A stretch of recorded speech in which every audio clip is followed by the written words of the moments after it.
when I got sober, I've been sober for 12 years now, and Congratulations. thank you.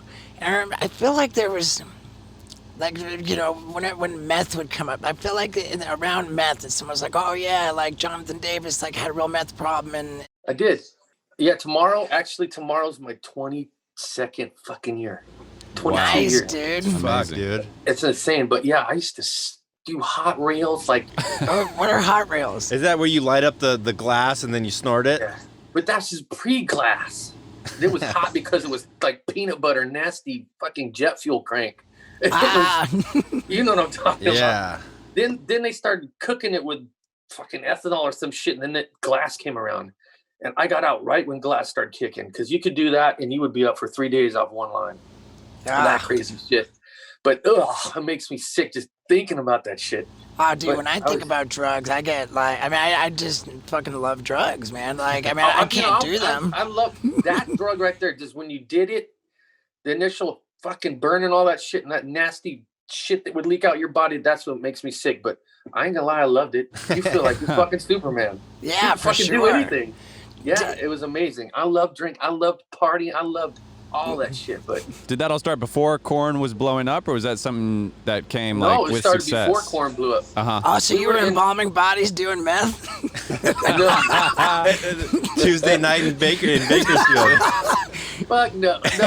I started doing meth when I was when I moved to Huntington Beach, and there's a lot of meth there from Bakersfield, and I got hooked up with someone that was giving me tons of it there. So, like on the first album, we have a title called "Helmet in the Bush." It's about meth. That's what happens. So I started doing meth then. That was the first record, and then I got sober right after we did the third record. But I stopped meth when we started touring because I couldn't function. There's no way I could be up for 2 days and tour and keep it together, and I had to stop. So the day we took off on tour, our first tour with House of Pain and Biohazard, we got in our trailer and we built bunks, and I just went in that bunk and I slept for 5 fucking days, got up and played a show, and that's when I kicked it.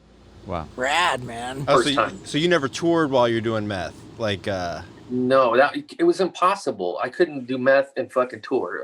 It wouldn't work. So I started drinking, and then I became a raging alcoholic, and cocaine occasionally when I could find it. But yeah, they go hand in hand. Sure. So when you were doing meth or even with cocaine, did you have like cool psychosis where you were hearing voices and hallucinating and stuff? I was always smart enough to know when to put it down. When I start getting paranoid or weird, I'd go to bed. But I saw a lot of people do that shit. One of my meth dealers, I went to his house and he had holes all on the walls where he was saying, there's cameras in the walls, man. And I'd start talking to people like they're following me in helicopters, and I could see the agents in the bushes. It's like, oh my God, you need to go to sleep.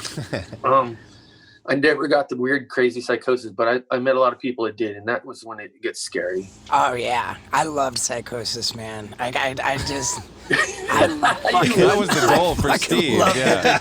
Yeah, that was like I like. he was just a topper. Yeah, I just had. That was why I wanted, and that's why when I think back on drugs, and like, that's what I miss. I miss watching the people walk around, my apartment who weren't actually there. This fucking shit was awesome. Yeah, dude.